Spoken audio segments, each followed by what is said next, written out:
बिस्मिल्लाहिर्रहमानिर्रहीम, अस्सलाम वालेकुम नाजरीन। आप देख रहे हैं प्रोग्राम हॉट सीट और मैं हूं हमजा भट्टी। नाज़रीन, वज़ीर आला खैबर पख्तूनख्वा अली बिन गंडापुर की मेज़बानी में ग्रैंड जरगे का इनेकाद किया गया। मुख्तलिफ सियासी जमातों के कायदीन भी जरगे में नुमाइंदगी कर रहे हैं और जरगे में इमल वली खान, प्रोफेसर इब्राहिम मोहसन दावड़, मियाँ इफ्तिखार, सिकंदर शेरपाव शरीक हुए और इसमें बाबर सलीम सवाती, डॉक्टर अब्बाद अमीर मकाम और दीगर सियासी रहनुमा भी शरीक हुए। और जरगे के शुरका से गुफ्तगू करते हुए वज़ीर आला खैबर पख्तूनख्वा अली बिन गंडापुर ने कहा कि जरगे की क़यादत के लिए मुझ पर एतमाद करने पर सियासी कायदीन का मशकूर हूं। आज सब सियासी वाबस्तगियों से वालातर होकर अमन के लिए यहाँ जमा हुए हैं। अवाम के जानोमाल का तहफ़्फ़ुज़ हमारी अव्वलीन तरजीहात में से है। उन्होंने कहा कि मजीद उम्मीद है कि जरगे से मसले के पुरअमन हल के लिए रास्ता निकालने में कामयाब हो जाएंगे। किसी भी मसले का हल तसादुम या तशद्दुद नहीं है, बल्कि मुज़ाकरात से ही मुमकिन है। अली बिन गंडापुर ने कहा कि जरगे में शरीक तमाम कायदीन की आरा और तजावीज़ पर को एहतराम से देखा जाएगा और कंसीडर किया जाएगा। दूसरी जानिब मुल्की मईशत के हवाले से वज़ीर आज़म शहबाज शरीफ साहब कहते हैं कि मुल्की मईशत जो है वो बतदरीज इस्तेहकाम की जानिब गामजन है। उन्होंने तकरीब से खिताब किया, बोले कि पहले मरहले में 5 IPPs का मुआहदा खत्म कर रहे हैं। दीगर IPPs के साथ मुआहदों पर नजरसानी करके बिजली की कीमतें कम करेंगे। हुकूमत पाकिस्तान अवाम की मुश्किलात से बाखबर है, अवाम को रिलीफ देने के लिए जो हो सका करेंगे। माजी में इसमें उन्होंने कहा कि संगदिल हुक्मरान ने कहा कि महंगाई से मेरा कोई ताल्लुक नहीं, बेहतरीन पॉलिसियों के बायस मुल्क में महंगाई की शरह सिंगल डिजिट पर आ चुकी है। इसी वाले से वजीर खजाना मोहम्मद औरंगजेब साहब जो है उन्होंने कहा कि मुआशी महाज पर हम बेहतर पोजीशन पर आ गए हैं, हम दुरुस्त समत की तरफ बढ़ रहे हैं। शरह सूद की कमी से मुआशी सूरत हाल में बेहतरी आ रही है। वफाकी वजीर खजाना मोहम्मद औरंगजेब ने प्रेस कॉन्फ्रेंस करते हुए कहा कि तवानाई के शोबे और FBR में बेहतरी के इक़दाम कर रहे हैं। 3 लाख कंपनियां सेल्स टैक्स के लिए रजिस्टर्ड हैं। महंगाई और पॉलिसी रेट नीचे आया है। दूसरी जानिब पाकिस्तान में सरमायाकारी बढ़ाने के लिए पुरअज़्म है। सऊदी वजीर सरमायाकारी खालिद बिन अब्दुल अजीज ने इस्लामाबाद में पाकिस्तान सऊदी अरब बिजनेस फोरम से खिताब करते हुए कहा कि पाकिस्तान हमारे लिए दूसरा घर है, हम दोस्त नहीं एक खानदान है। दोनों ममालिक के ताल्लुकात की तवील तारीख है। हमारी मईशत और मुआशरत एक दूसरे से जुड़ी है। दोनों ममालिक के दरमियान मजहबी और रूहानी ताल्लुक है। उन्होंने कहा कि 2.5 मिलियन पाकिस्तानी सऊदी अरब में खिदमात अंजाम दे रहे हैं। सऊदी अरब में मुकीम पाकिस्तानी कम्युनिटी का वहां की तरक्की में अहम किरदार है। इस पे बात करेंगे। और दूसरी जानिब पाकिस्तान ने पॉलिसियों में गलतियां की। IMF की जानिब से जो शराइत थी उन पे अपडेट रिपोर्ट सामने आई, जिसमें उन्होंने नए प्रोग्राम पर कामयाब अमल दरामद के लिए मजबूत पॉलिसियां नागुज़ीर हैं, उनकी जानिब से कहा गया। IMF की नुमाइंदा का SDPI तकरीब से खिताब, कहा कि IMF प्रोग्राम के जरिए टैक्स के दायरा कार को बढ़ाया जाएगा। नए प्रोग्राम के तहत ज़रई शोबे को टैक्स नेट में लाया जाएगा। गजाई इजनास की इमदादी कीमतों के तयन में हुकूमती कंट्रोल खत्म किया जाएगा और रिटेल और रियल एस्टेट सेक्टर से भी टैक्स आमदनी को बढ़ाया जाएगा। इन तमाम तफसीलात पे बात करेंगे। हमारे साथ एनालिस्ट पैनल में सीनियर तज्जियाकार रजा सैयद साहब मौजूद है। रजा साहब, बहुत शुक्रिया, आपने कीमती वक्त दिया। और हमें सरदार तैयब खान उन्होंने ज्वाइन किया है। सरदार तैयब खान, बहुत शुक्रिया, आपने कीमती वक्त दिया। रजा साहब, आपसे आगाज करना चाहूंगा, किस तरह से देखते हैं वज़ीर आला खैबर पख्तूनख्वा अली बिन गंडापुर साहब जो हैं उनकी मेजबानी में ग्रैंड जरगे का इनेकाद किया गया और उसमें तमाम सियासी जमातों के जो रहनुमा हैं उन्होंने शिरकत की, तो क्या समझते हैं कि ये अमनो इस्तेहकाम के लिए एक अच्छा कदम साबित हो सकता है? बहुत शुक्रिया जी। देखिए, जो पख्तून इलाकों की जो रिवायात है, उसको पख्तून वली भी कहा जाता है, उसमें जरगा की जो रिवायत है ये बहुत पुरानी है, सैकड़ों साल पुरानी ये हिस्ट्री है। और इन इलाकों में, इन खित्तों में आमतौर से जब भी कोई तस्वीर तलब मामला होता है जिसके ऊपर कोई डिस्प्यूट है या कोई पेंडिंग इशू है या कोई ऐसा मामला है जिसके ऊपर कलेक्टिव विजडम की जरूरत है, तो वहां पर जरगे के जरिए से आमतौर से कंसेंसस बिल्ड किया जाता है। और जरगा एक ऐसी असेंबली या एक ऐसी बैठक या एक ऐसा इज्तिमा होता है जिसके अंदर तमाम सेगमेंट ऑफ सोसाइटी या तमाम जो सोशल स्ट्रेटा होता है वहां उन सब की रिप्रेजेंटेशन होती है। यही वजह है कि जिस जगह की आप बात कर रहे हैं, जिसके ऊपर इस वक्त हम तज्जिया तबसरा कर रहे हैं, ये जरगा एक कौमी जरगा करार पाया और इस जरगे के अंदर तमाम जो सियासी इकाइयां हैं इस इलाके की वो सब इसमें शामिल हैं, जो समाजी इकाइयां हैं वो इसके अंदर शामिल है। सवाल ये है कि जरगे की टाइमिंग की क्या अहमियत थी या ये जरगे का एजेंडा क्या है, तो उसको अगर आप समझना चाहें तो आपको देखना पड़ेगा कि आज से तकरीबन कोई चंद रोज पहले इसी हफ्ते में एक नोटिफिकेशन जारी हुआ जिसके मुताबिक एक तंजीम को कलअदम करार दे दिया गया, यानी प्रोस्क्राइब ऑर्गेनाइजेशन की लिस्ट के अंदर एक तंजीम का इजाफा हो गया और ये तंजीम कलअदम पीटीएम या पश्तून तहफ़्फ़ुज़ मूवमेंट करार पा गई। अच्छा, पश्तून तहफ़्फ़ुज़ मूवमेंट जो कि अब एक कलअदम जमात है, ये जमात 2018 के इलेक्शन से पहले नज़म हुई थी और इस जमात के तहत इलेक्शंस में 2 अरकान असम्बली भी मुंतखब हो गए थे और वो पूरा एक पार्लिमानी टेन्योर अपना मुकम्मल किया। ये जमात मुख्तलिफ हवालों से इनकी जो एक्टिविज्म है या जो इनकी जो सियासत है उसका जो मरकज और महवर है वो जंग ज़दा इलाकों के जो मुतासरा अवाम हैं या जो मुतासरा इंफ्रास्ट्रक्चर है या जो मुतासरा वहाँ की सनत और वहाँ का कारोबार है उसकी बहाली इनका एक ऐलानिया एजेंडा है और इस एजेंडे के तहत ये मुख्तलिफ मौक़ों पर public support, public gathering, public mobilisation करते रहे हैं और इनकी पब्लिक मोबिलाइजेशन सिर्फ पख्तून इलाकों तक या केपीके के इलाकों तक महदूद नहीं थी, बल्कि ये मुल्क के दीगर शहरों में बिलखुसूस कराची और कोयटा जहाँ पर एक साइजेबल पॉपुलेशन पश्तो स्पीकिंग लोगों की पाई जाती है, वहां पर भी ये अपनी पब्लिक मोबिलाइजेशन पिछले चंद सालों के दौरान डेमोन्स्ट्रेट कर चुके हैं। तो इनकी जानिब से जो ये एक जिरगा कॉल किया गया था, इस जिरगे को मेरा ख्याल है कि गवर्नमेंट ने बहुत संजीदगी से एग्जामिन किया और बहुत संजीदगी से रिस्पॉन्ड किया और जहां एक तरफ इनको कलअदम जमात करार देकर इस जिरगे के इनेकाद के रास्ते में सवालिया निशान या रुकावट डाल दी, वहां फौरी तौर पर जो पख्तून शनाख्त है जिसको आइडेंटिटी पॉलिटिक्स कहा जाता है, अगर आप उसको एक नेशनल पॉलिटिक्स के जिम्रे में देखें तो जो आइडेंटिटी पॉलिटिक्स है उसके तकाजे को मद्देनजर रखते हुए फौरी तौर पर पैरेलल एक पख्तून जरगा कॉल कर लिया गया और ये वो पख्तून जरगा था कि जिसमें तमाम मेन स्ट्रीम पोलिटिकल पार्टीज बशमूल केपीके की हुक्मरान जमात पाकिस्तान तहरीक इंसाफ जो अमूमी तौर पर पाकिस्तान में इस वक्त एक अपोजिशन की अलामत है, उनके ज़ेर इंतजाम ये जरगा कॉल हुआ। बहुत खुशाइन बात है, यानी इसको सियासी तौर पर आप सिवाय अप्रिशिएट करने के और कोई अल्फाज नहीं है जो इसके लिए इस्तेमाल किए जा सकें सिवाय उसके के इसका खैर मकदम होना चाहिए, इसको अप्रिशिएट किया जाना चाहिए। और इसमें मेरी नज़र में जो सबसे ज्यादा एप्रिसिएशन वाली बात है, एक तो जाहिर है कि एक पख्तून कौम है और उनकी रिवायात है और उन्होंने अपनी रिवायत के पेश नज़र अपना इज्तिमा किया है, बहुत अच्छी बात है, ये उनका हक है और उन्हें यानी ये करना चाहिए था। लेकिन जो ज्यादा खुशाइन बात मेरी नज़र में ये है, जाहिर है मैं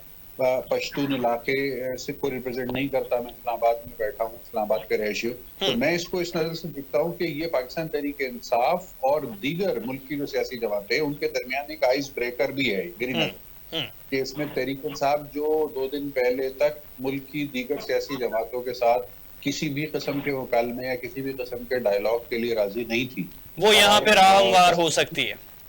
तसादुम की राह पे चल रही थी और उनका जो एजेंडा था वो काफी हद तक वाजे था कि वो किसी सियासी जमात से बात करने में इंटरेस्टेड नहीं है। तो आज के जरिए में जो मुझे सबसे पॉजिटिव बात नजर आई वो ये कि मैंने एक ही मंच पे, एक ही स्टेज पे, एक ही जगह के ऊपर बैठे हुए देखा वफाकी हुकूमत के नुमाइंदों को और सूबाई हुकूमत के नुमाइंदों को और उन सियासी अकाबरीन को कि जो सूबे की सियासत के पुराने यानी शनाख्त रखते हैं और इस वक्त जो है वो या तो हुकूमत का इत्तेहादी हैं वफाक में या हुकूमत के इत्तेहादी हैं सूबे में। तो ये एक बहुत पॉजिटिव तस्वीर है, एक बहुत पॉजिटिव मैसेज जा रहा है और वो ये मैसेज पाकिस्तान को मजबूत करने वाला मैसेज है। ये वो मैसेज है जो पाकिस्तान की तमाम वफाक की इकाइयों के दरमियान एक कंसोलिडेशन की का मैसेज लेके जा रहा है। इस मैसेज में यकीनी तौर पर कोई फॉरेन एलिमेंट को ये इजाजत नहीं मिलेगी कि वो हाईजैक करने की कोशिश करे पब्लिक सेंटिमेंट को और वो इस्तेमाल करने की कोशिश करे पाकिस्तान मुखालिफ एजेंडा के लिए। तो मैं समझता हूँ कि ये एक बहुत ही खुशाइंद और काबिल तारीफ अमल है और इसको अप्रिशिएट किया जाना चाहिए। जी सरदार तैयब, सरदार साहब आप बताइएगा, आप किस तरह से देखते हैं और क्या इस पे जो रिपोर्ट्स आपके पास आई हैं उसमें क्या अपडेट्स हैं आपके पास? बहुत शुक्रिया पहले तो आपका। देखिए जी, बहुत ज़बरदस्त आज ये हुआ है जो कबायली इलाकों के हवाले से जो जरगा किया गया, जिसमें वज़ीर दाखिला साहब, वज़ीर आला के पीके और तमाम सरबराहान वहाँ शरीक हुए हैं। और इसकी तमाम तर जो जिम्मेदारी है वफाकी हुकूमत ने वो वज़ीर आला साहब को सौंपी है, जिसपे अली अमीन गंडापुर साहब ने उसको कबूल भी किया और उन्होंने कहा कि इंशाल्लाह मैं ये जिम्मेदारी कबूल भी करता हूँ और मैं इसको आगे मुंतकी अंजाम तक पहुँचाने में भी अपना कलीदी किरदार अदा करूँगा। और उन्होंने वज़ीर दाखिला का और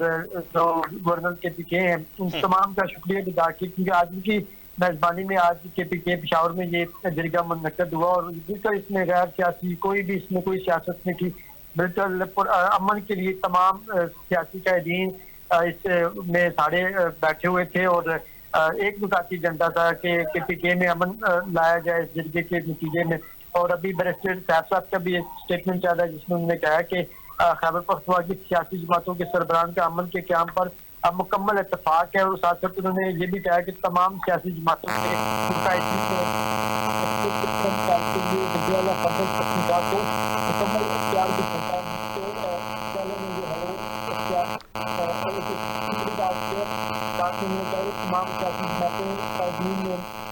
सरदार अली गंडापुर पर मुकम्मल इस्तेमाल का भी इजहार किया। इसके साथ साथ इस वक्त ताज़ा 340 मिनट है, इसमें चेयरमैन बैरिस्टर जो गौर हैं पीटीआई के, वो वज़ीर आला के पीके वज़ीर दाखिला मोहसिन नकवी साहब और गवर्नर फैसल करीम कुंडी साहब सूबे के तमाम पार्टी सरबराहान के दरमियान मशावरत का जो अमल है वो जारी है। और उन्होंने कहा कि मशावरत का मकसद आइंदा के लाएमल का तयन करना है कि हमने आइंदा के लाएमल में इसको कैसे आगे मुंतकी अंजाम तक पहुँचाना है, ताकि ये जो पश्तून तहफ़्फ़ुज़ मूवमेंट जो जारी है इसको किस तरीके से मुज़ाकरात से रोका जाए, किस तरीके से इनको जो है वो आगे आने से रोका जाए, जिस तरीके से ये आगे या आवाम को जिस तरीके से ये यूज करना चाह रहे हैं पीटीएम वाले, इनको किस तरीके से रोका जा सकता है। तो बहुत खुशाइन बात है, जैसे कि अभी सर ने भी बात की कि इसमें क्योंकि पीटीआई आपके सामने है कि जिस तरीके से मज़ामत की सियासत में लगी हुई थी, मज़ामत कर रही थी, लेकिन सिवाय टेबल टॉक का हालांकि तमाम सियासी निजाम को जितना मर्जी इनका खिलाफ, लेकिन कौमी सतह के इशू पर जो इत्तेफाक राय होता है उसमें बिल्कुल ये खुशाइन बात है और उससे पाकिस्तान मजबूत होगा कि खैबर पख्तूनख्वा की खुशहाली इससे बढ़ेगी और के सुबह मजबूत होगा। वहाँ जितना भी अमन कायम होगा उतना इसमें गवर्नमेंट की मजबूती है, हुकूमत की मजबूती है, अवाम की मजबूती है, अवाम की खुशहाली है, ताकि किसी ऐसी शरीक को वहाँ जोर पकड़ने का मौका ही नहीं मिले। गैर मुल्की जो हमारे एजेंट हैं या हमारे खिलाफ जो मुल्क पाकिस्तान के खिलाफ जो साजिशें कर रहे हैं, अंदरूनी बैरूनी जो लोग भी हैं, उनके जो मकरू चाह रहे हैं वो बेनकाब हो सकते हैं। अभी तो हम देख रहे हैं कि सोशल मीडिया पर काफी तनकीद हो रही है और वो लोग तनकीद कर रहे हैं जो बाहर बैठे हुए हैं, मतलब के जिनको पता ही नहीं कि पाकिस्तान की रियलिटी क्या, पाकिस्तान में इस वक्त हो रहा क्या है, तो बाहर बैठ के ट्रेंड चला रहे हैं, जो कुछ भी कर रहे हैं गलत कर रहे हैं, उसकी भी हम मजम्मत करते हैं। लेकिन ये जो आज काम हुआ है अमन के हवाले से जो जरगा कायम हुआ है वज़ीर आला की मेजबानी में, तो खुशाइंद है और इसको जितना भी अप्रिशिएट किया जाए वो काम है। और इसको मजीद भी आगे आप देखेंगे कि आने वाले दिनों में और भी जितने भी इनके इख्तलाफात हैं उनको भी टेबल टॉक के जरिए मुज़ाकरात के जरिए ही हल करना। अच्छा तैयब भाई, ये बताइएगा कि अगर कोई सीनियर लीडरशिप पाकिस्तान मुस्लिम लीग नवाज या पीपल्स पार्टी हो या पाकिस्तान तहरीक इंसाफ, उनसे किसी से बातचीत हुई है, उनका क्या मौक़िफ़ है इस तमाम तर सूरत हाल पे? देखिए, अभी तो इस जरिए में तमाम जितनी भी सीनियर लीडरशिप है वो मौजूद है, इसमें पीटीआई के कायदीन मौजूद हैं। बाकी जहाँ तक आपके जिस तरफ इशारा कर रहे हैं वो जो लोग अंडरग्राउंड हैं, आपको पता है कि आईनी तरमीम का मामला आ रहा है, इस वजह से बहुत सी लीडरशिप अंडरग्राउंड, लेकिन उनकी यही वो डिफेंस कर रहे हैं अपने वज़ीर आला को। मैं अगर अली मोहम्मद खान साहब का नाम लूँ तो मैं गलत नहीं होगा, तो वो भी कह रहे हैं कि वज़ीर आला के ये जो इक़दाम है अमन जरगा जो है ये एक जबरदस्त इक़दाम है और उन्होंने इसको अप्रिशिएट कर रहे हैं। कहीं भी हमें छोटे मोटे इख्तलाफात गुजरे, लेकिन इस मामले में सारी पीटीआई की लीडरशिप जो है वो एक प्लेटफॉर्म पर है, मुत्तफिक दिखाई दे रही है, मुतफिक है। बाहर के जो लोग हैं उनके पॉइंट ऑफ व्यू, उनका व्यू या उनका ओपिनियन जो है वो डिफरेंट है, लेकिन जो पाकिस्तान में पीटीआई की कायदीन है, सीनियर लीडरशिप है, सेकंड लीडरशिप है, सारे इस मामले पे मुतफिक हैं। कि उन्होंने तो आज शेफशन साहब से मेरी जब बात हुई तो वो कह रहे हैं, इसी पर मैंने क्वेश्चन भी उनसे किया कि ये अगर ये जगह वो कह रहे हैं अगर हमारा खैबर पख्तूनख्वा इस्लामाबाद का हाउस जो है वो सील ना होता मतलब कि ना फील होता तो मुस्तफी साहब के पेशावर जाने के बजाय इस्लामाबाद का करती है, उसमें ये दरगाह या मुनक़्क़द करते यहाँ मुशावरत करते हैं, उनको पेशावर जाने की भी जरूरत ना होती। पर वो भी आज डिसाइड हुआ कि इस्लामाबाद हाई कोर्ट ने जस्टिस अमर फारूक साहब ने उसको भी डीसी के आर्डर कर दिया और मामलात हमें बेहतरी की तरफ जाते हुए नजर आ रहे हैं कि टिके हाउस जो एक सूबाई हुकूमत की एक इकाई होती है उसको जो सील किया गया था वो भी डीसी के आर्डर आ गए, तो वो भी अब आने वाले दिनों में हम देखेंगे वो भी डीसी हो जाएगा और वो भी तवात्तुर के साथ जो मीटिंग वगैरह होती हैं वो चलती रहेंगी। ठीक, रजा साहब किस तरह से देखते हैं मुल्की मईशत के हवाले से? वजीर आजम शहबाज शरीफ साहब ने बात की और वजीर खजाना मोहम्मद औरंगजेब साहब ने बात की, और IPPs के हवाले से भी शहबाज शरीफ साहब ने पॉइंट आउट किया कि 5 IPPs का माहिदा जो है वो खत्म कर रहे हैं। जी बिल्कुल, इस वक्त जो IPPs हैं उनके हवाले से ये खबर पिछले कई रोज से डिस्कस हो रही है कि IPPs के साथ जो गैर मुनसिफाना टैरिफ के ऊपर माहिदे हुए हैं के ऊपर नजरसानी का जो मरहला है अब वो प्रैक्टिकल इम्प्लीमेंटेशन करीब आ गया है, और अनकरीब नाम डिस्क्लोज नहीं किए जा सकते इस स्टेज पे, लेकिन अनकरीब कुछ IPPs के साथ जो मायदे हैं वो तब्दील भी हो जाएंगे, यानी टर्मिनेट होंगे और उसके बाद वो तब्दील होके ऐसी टर्म्स एंड कंडीशंस के ऊपर आ जाएंगे कि जो गैर मुनसिफाना नहीं होंगी। तो एक तो ये पेशरफ्त है। दूसरी पेशरफ्त इस वक्त सऊदी वफ्द आज जबकि हम और आप गुफ्तगू कर रहे हैं पाकिस्तान में मौजूद है, सरमायाकारों का ये वफ्द है आला सतह का, और इसके अंदर सऊदी हुकूमत की नुमाइंदगी भी मौजूद है और उनका जो बिजनेस का जो डोमेन है उसकी नुमाइंदगी भी मौजूद है, और मुख्तलिफ किस्म के प्रोजेक्ट्स हैं पाकिस्तान में जिनके अंदर इन्वेस्ट करने की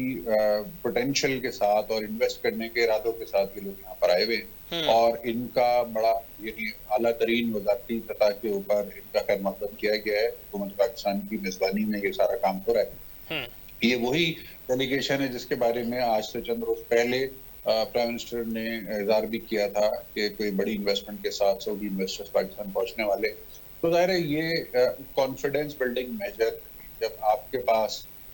इन्वेस्टर्स आते हैं और आपके यहाँ इन्वेस्टमेंट पोटेंशियल की जो अपॉर्चुनिटीज हैं उनको एग्जामिन करते हैं, उनको उनके बारे में मालूमात लेते हैं, तो एक हौसला अफजा बात होती है और इस बात का इम्कान पेशरफ्त करके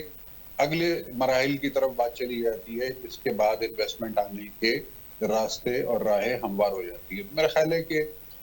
it's time to keep the fingers crossed. जब तक कोई वाज़े फाइनेंशियल कमिटमेंट्स या जब तक वाज़े कोई इन्वेस्टमेंट के फिगर्स सामने नहीं आती उस वक्त तक नंबर्स के ऊपर बात करना तो मुश्किल होगा, लेकिन इम्कान बहरहाल ये नजर आ रहा है और माहौल बहरहाल इस तरह का बन रहा है कि जिसके बाद उम्मीद की जा सकती है कि दोस्त ममालिक खासतौर पर सऊदी इन्वेस्टर्स जो हैं वो पाकिस्तान में सरमायाकारी करेंगे। और ये बात हम जानते हैं कि सऊदी इन्वेस्टर्स के साथ जो गल्फ कंट्रीज हैं, खासतौर पर UAE है, कुवैत है, कतर है, तो ये वो ममालिक हैं जो खारजी तौर पर आपस में एक दूसरे के साथ और इकोनॉमिकली आपस में एक दूसरे के साथ जुड़े हुए हैं। यानी इनमें से जब भी कोई एक बड़ा मुल्क खासतौर पर सऊदी अरेबिया जब किसी जानिब इन्वेस्टमेंट करना शुरू करता है तो फिर UAE भी आता है, कुवैत भी आता है, कतर भी आता है और दीगर बहरीन वगैरह इस तरह के जो दीगर ममालिक हैं वो भी इन्वेस्टमेंट की तरफ मुतवज्जा होते हैं। तो गुड ओमेन है, अच्छी खबर है, अच्छी उम्मीद है और एक पॉजिटिविटी का इम्कान है। मेरा ख्याल है कि हम सब लोगों को अच्छी उम्मीद के साथ इंतजार करना चाहिए इस बात का कि हमें वो फाइनेंशियल ब्रेक थ्रू मिल जाएगी जिसके बाद पाकिस्तान के अवाम जो पिछला 2-2.5 साल से बहुत गैर मामूली महंगाई के बोझ तले दबे हुए हैं उनकी कुछ दादरसी हो जाए, उनको कुछ सुख का सांस मिले और उनको कुछ महंगाई से निजात मिल सके। तो एक अच्छी उम्मीद है और इसमें मेरा ख्याल है कि मीडिया जो है वो भरपूर ताउन कर रहा है हुकूमत का, और हुकूमत के साथ जो है वो अच्छी कवरेज हो रही है, रिपोर्टिंग हो रही है और जिसे कहना चाहिए कि एक पॉजिटिव नोट पे रिपोर्टिंग हो रही है। तो मेरा ख्याल है मीडिया का यही किरदार है जो हम और अपने केस में अदा कर रहे हैं। अच्छा, इसमें रज़ा साहब किस तरह से समझते हैं कि दूसरी जानिब एक तरफ तो पाकिस्तान जो है वो ये कॉन्फ्रेंस भी मुनक़द की जा रही है और इसमें तमाम बैनुल-अक़वामी जो है लोग हैं वो इसमें शमूलियत इख्तियार कर रहे हैं, और दूसरी जानिब सरमायाकारी के हवाले से भी सऊदी अरब की जानिब से भी ये तमाम तर जो मामलात हैं ये काबिल दीद और बिल्कुल जो है वो काबिल फ़ख्र इस वक्त सामने आ रहे हैं। लेकिन दूसरी जानिब जो IMF है उसकी जानिब से पॉलिसियों के हवाले से गलतियां जो हैं उनको पॉइंट आउट किया जा रहा है। नए प्रोग्राम पर कामयाब अमल दरामद के लिए मजबूत पॉलिसियां उन्होंने कहा कि नागज़ीर हैं, और इस हवाले से क्या कहना चाहेंगे? देखिए, इंटरनेशनल मॉनेटरी फंड IMF जो है वो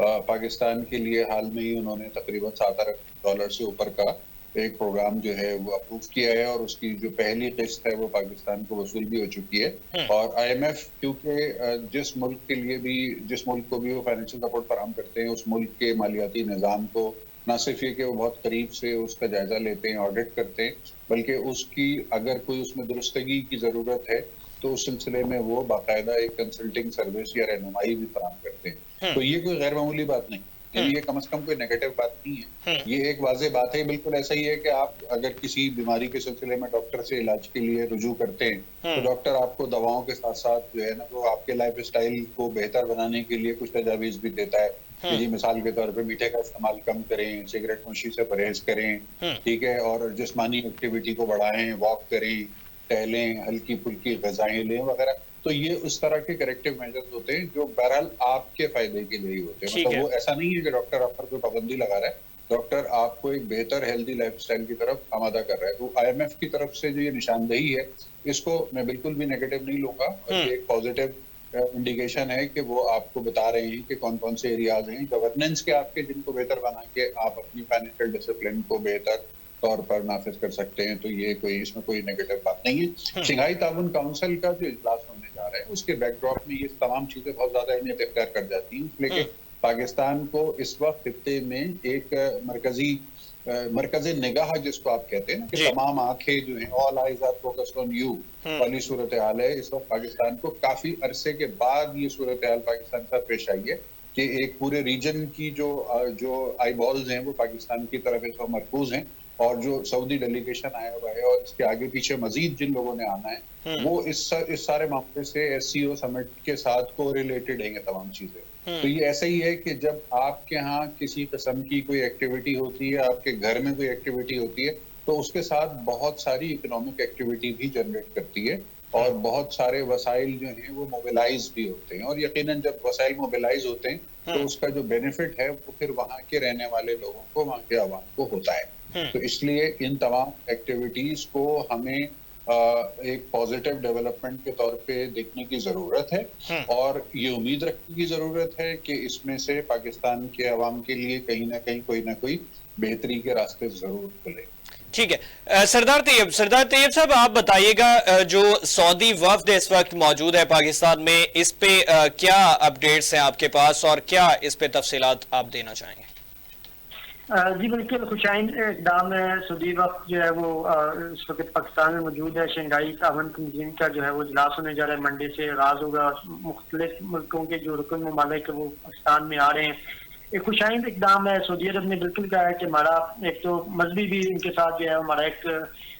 अकीदत है सऊदी अरब के साथ। तो उम्मीद है कि हुकूमत अभी जो इक़दाम करिए आने वाले दिनों में खुशाइन हो और आने वाले दिनों में हमें जो है इससे इस्तेफादा आवाम को हासिल हो सके, क्योंकि अभी तक के जो इक़दाम हैं वो कोई इतने अच्छे तो नहीं कि हम कहें कि आवाम को रिलीफ मिलना शुरू हो गया या सरमाकारी आना शुरू हो गया। लेकिन अभी जो हुकूमत जो कुछ बता रही है, वज़ीर खजाना और वज़ीर साहब जो कुछ रिपोर्ट बता रहे हैं तो उससे वो इत्मीनान बख्श है। अल्लाह करे ये आगे आने वाले दिनों में भी ये शंघाई ताउन तंजीम के बाद ये जो सियासी बुरहान है ये खत्म हो और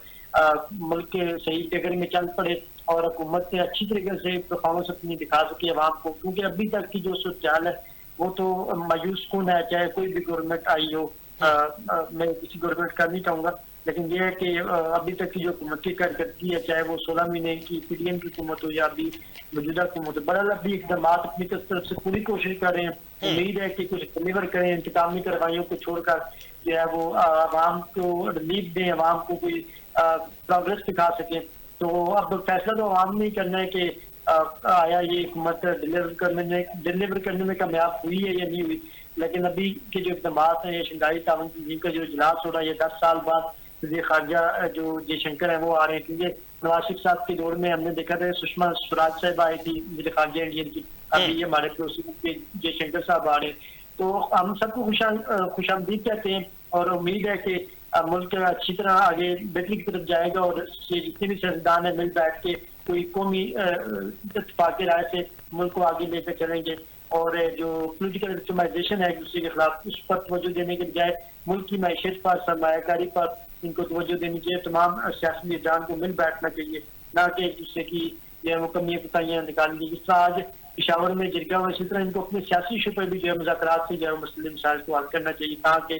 कोई भी विक्टिमाइजेशन ना हो, पोलिटिकल विक्टिमाइजेशन किसी किस्म की ना हो। अभी आपके सामने आज के ही दिन हम डिस्ट्रिक्ट कोर्ट में मौजूद थे, नैब कोर्ट में, वहाँ मतलब कि हम क्या मैसेज दे रहे हैं दुनिया को कि हम जो है वो खवातीन जो साबका वज़ीर-ए-आज़म की बहनें हैं उनको हम मजीद जिस्मानी रिमांड दे रहे हैं, उनको मजीद हम मतलब जुडिशल रिमांड भी उनका नहीं कह रहे। तो हम ये क्या मैसेज है, जो जज साहबान कहते हैं कि हम मैरिज पर फैसला देंगे, या जो जज साहब कहते हैं कि हम जुडिशल कर देंगे, हम जमानतें दे देंगे, क्योंकि केस मैरिज पर नहीं बना हुआ, FIR कोई मुसक्का दर्ज नहीं है, तो उस जज साहबान को आप अगले दिन हटा देते हैं या रिमूव कर देते हैं, उस नए जज को ले आते हैं जो मतलब कि आपके हुक्म के मुताबिक फैसले करते हैं या हुकूमत के फेवर में फैसले करते हैं। तो इस तरह की अगर हम पोलिटिकल विक्टिमाइजेशन चलाएंगे, फिर हम उम्मीद रखेंगे कि बाहर से पाकिस्तान में सरमायाकारी करने आ गया, बाहर से पाकिस्तान के लिए कोई अच्छा शगुन लेकर आएगा, तो दुनिया को हम क्या मैसेज दे रहे हैं। तो मैं नहीं समझता कि इतनी बड़ी शंघाई ताउन तंजीम की वो कॉन्फ्रेंस हो रही है और उसमें हम मजीद सियासी केसेस भी तेज कर रहे हैं और पोलिटिकल विक्टिमाइजेशन भी कर रहे हैं, और यहाँ भी एक जिक्र खेज बना किसी केस पर किसी से गिरफ्तार करना हो, किसी मुसक्का चीज पर गिरफ्तार करना, तो हम कहें इसमें कोई केस है, कोई चीज है, कोई एविडेंस है। एविडेंस बगैर ही हम कहेंगे जी उनके पास मोबाइल था, मोबाइल में ये था और वो था, के केसेस। अच्छा तैयब, ये बताइएगा जो आईनी तरमीम वाला मामला है, इस पे आपकी फवाद चौधरी साहब से गुफ्तगू हुई, शुएब शाहीन साहब से गुफ्तगू हुई, उनका क्या रद्द-ए-अमल सामने आया है और मजीद इस पे कोई खबर क्या सामने आ रही है? बिल्कुल उनसे बात हुई, उनका यही कहना है कि अभी तक कोई ड्राफ्ट ही हुकूमत ने सामने मौलाना फजल रहमान साहब ने जो अपोजिशन से ड्राफ्ट शेयर किया वो काफी खुशाइन ड्राफ्ट है, लेकिन अभी तक ड्राफ्ट ही सामने नहीं है। इसी हवाले से इस्लामाबाद हाई कोर्ट में मुस्तफा नवाज को जो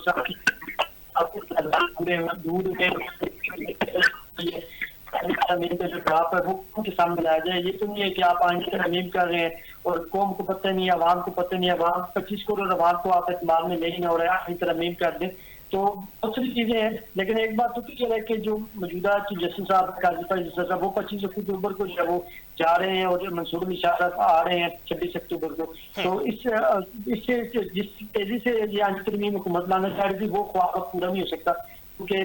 आईनी तरमीम में बहुत सी चीजों को तब्दील किया जा रहा है, बहुत सी चीजें जो अपोजिशन के फेवर में है और कुछ चीजें हुकूमत के फेवर में। अब देखना ये है कि क्योंकि एक मंडी का बाजार तो लग चुका है, मतलब और केपी हाउस के हवाले से केपी हाउस को डीसील कर दिया गया।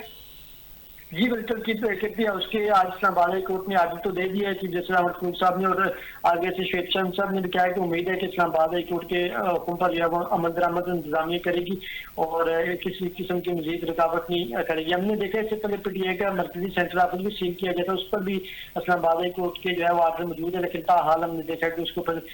डीसील नहीं किया गया था। बहरहाल ये केपी हाउस है, क्योंकि आज चीफ जस्टिस महफूज साहब ने ये वाज़ेह कहा है कि आज PTI वालों की हुकूमत है, कल किसी और की हुकूमत होगी। केपी हाउस तो हुकूमत खैबर पख्तूनख्वा की मलकियत है, तो उसको इस तरह सियासी मकासद के लिए इस्तेमाल नहीं होना चाहिए। तो उन्होंने कहा है कि इस तरह केपी हाउस को आप इस तरह सील नहीं कर सकते। ठीक है, फोरम क्या है, मैं आज बस बाकायदा आर्डर दे रहा हूँ, डीसील करने का आर्डर दे रहा हूँ। ठीक है, रजा साहब किस तरह से देखते हैं इस चीज को? एक तो आईनी तरमीम वाला मामला है, उस पे क्या मजीद पेशरफ्त है? और उस हवाले से तैयब मौजूद हैं, उन्होंने आगाह भी किया है, फवाद चौधरी साहब से भी गुफ्तगू हुई, इनकी शुएब शाहीन साहब से भी हुई है। तो अपडेट सूरत हाल के मुताबिक क्या समझ रहे हैं कि आईनी तरमीम वाला मामला किस तरफ जाता हुआ दिखाई दे रहा है? देखिए, इसके ऊपर मेरे पास जो अपडेट है, मीडिया में रिपोर्ट भी हो चुकी है, बिलावल भुट्टो जरदारी और मियां मोहम्मद नवाज शरीफ के दरमियान एक मुलाकात हुई है और इस मुलाकात में इसी आईनी तरमीम को अपनी शक्ल देने के तमाम जो उमूर हैं और इसकी जो एग्जीक्यूशन है उसके हवाले से एक पॉलिसी डिस्कशन हुआ है। इससे पहले आप देख चुके हैं कि ऐवान सदर में एक मुलाकात रही थी और उस मुलाकात के अंदर वज़ीर आज़म भी मौजूद थे, सदर मुमलिकत ने होस्ट किया था, मियां मोहम्मद नवाज शरीफ भी वहां पर मौजूद थे, बिलावल भी थे, मौलाना फजल रहमान साहब भी थे। अच्छा रजा साहब, उसमें सॉरी फॉर इंटरप्शन, उसी में ख्वाजा साद रफीक साहब भी मौजूद थे और ख्वाजा साहब ने हम मनसब साथी हैं हमारे, उनसे गुफ्तगू की और उन्होंने कहा कि 6 महीने या 1 साल है, उसके बाद पाकिस्तान तहरीक इंसाफ और मुस्लिम लीग नवाज ऑपोजिशन में होगी और हम लोग एक ही डंडोरा पीटते हुए नजर आएंगे। जी बिल्कुल, ये अगर आप उनके बयान पर कमेंट करने के लिए आप मुझे कह रहे हैं ख्वाजा साद रफीक के, तो ख्वाजा साद रफीक जो है वो नून लीग में इस वक्त एक सीनियर सियासतदान है, लेकिन वो एक हारे हुए पॉलिटिशियन है। और जिस तरह से वो इलेक्शन हारे हुए हैं, इसी तरह एक और सीनियर पॉलिटिशियन है फैसलाबाद से राना सनाउल्लाह दोनों की टोन में अगर आप देखें तो इन दोनों की टोन में आपको वो एक पर्सनल लॉस जो इनका है ना as a politician, as a constituency politician, जो पर्सनल लॉस है उसकी रिफ्लेक्शन नजर आती है इंसान है। और बहैसियत इंसान जाहिर है उनका राइट है, अगर वो अपने दुख का इजहार नहीं करेंगे तो उनके बिहाफ पे नून लीग का तर्जुमान तो आगे दुख का इजहार नहीं करने। अच्छा रजा साहब, कहीं ये इशारा तो नहीं है जो खबरें जो है हुकूमत बनने से पहले गर्दिश कर रही थी कि कुछ साल आप और कुछ साल आप, तो ये वो वाला फार्मूला तो नहीं जो है उस पे इम्प्लीमेंट होने जा रहा? नहीं, इसके ऊपर तो बिलावल साहब की बराह रास्त तरदीद आ चुकी है कि ऐसा कोई अरेंजमेंट ज़ेर गौर नहीं है। और इसके बाद उनको बिलावल की तरफ से आ गई तरदीद तो फिर ख्वाजा साद रफीक या किसी और की तरफ से दिया जाने वाला इशारा है, ठीक है, मायने हो जाता है। ठीक है रजा साहब, क्या उस हवाले से आईनी तरमीम के हवाले से आप कर रहे थे, उसको आप कर दें? आईनी तरमीम तो हो जाएगी, आईनी तरमीम हो जाएगी और हाँ बिल्कुल हो जाएगी। आईनी तरमीम के लिए अब जो रास्ता इख्तियार किया गया है, अगर यही रास्ता इब्तिदा में इख्तियार कर लिया जाता कंसल्टेशन का, तो ये जगहसाई ना होती और ये जो नाकामी इख्तियार करनी पड़ी, मतलब ये जिस नाकामी का हुकूमती इत्तेहाद को सामना हुआ, जिस एम्बेरसमेंट का हुकूमती इत्तेहाद को सामना हुआ, इससे बच जाते हैं लोग अगर ये वाली कंसल्टेशन पहले कर लेते कि जो अब कर रहे हैं। तो वो जो मुहावरे की जबान में कहते हैं ना कि 100 प्याज और 100 जूते की जो एक मिसाल है, तो ये कहना नहीं चाहिए, लेकिन ये कुछ उस तरह का मामला हो गया कि अब कंसल्टेशन हो रही है। तो जब कंसल्टेशन हो रही है तो इसका मतलब ये है कि जो पॉलिटिकल डिस्कोर्स है वो दुरुस्त सिम्त में जा रहा है। तो जब पॉलिटिकल डिस्कोर्स दुरुस्त सिम्त में जाता है तो फिर जाहिर है जो डेमोक्रेटिक डिस्कोर्स है वो आईनी तरमीम या अमेंडमेंट्स वगैरह के रास्ते को हमवार करने में मददगार साबित हो जाता है। तो उस बेसिस पे मैं समझता हूँ कि ये बहरहाल कामयाब हो जाएंगे। हो सकता है कुछ शिक़े आगे पीछे हों, हो सकता है उसके अंदर कुछ फरमाइशी प्रोग्राम शामिल हो जाएं, कुछ फरमाइशी प्रोग्राम निकाल दिए जाएं, लेकिन तरमीम बहरहाल बाएं लाग होती हुई नजर आ रही है। ठीक है, बहुत शुक्रिया रजा सैयद साहब, सीनियर तज्जियाकार हमारे साथ मौजूद थे, और सरदार तैयब खान जर्नलिस्ट हैं, वो हमारे साथ मौजूद थे। आपने तमाम तर सूरत हाल जो है उसके बारे में आपके सामने रखी गई और ज़ेर बहस भी लाया गया। मौजूदा सूरत हाल के मुताबिक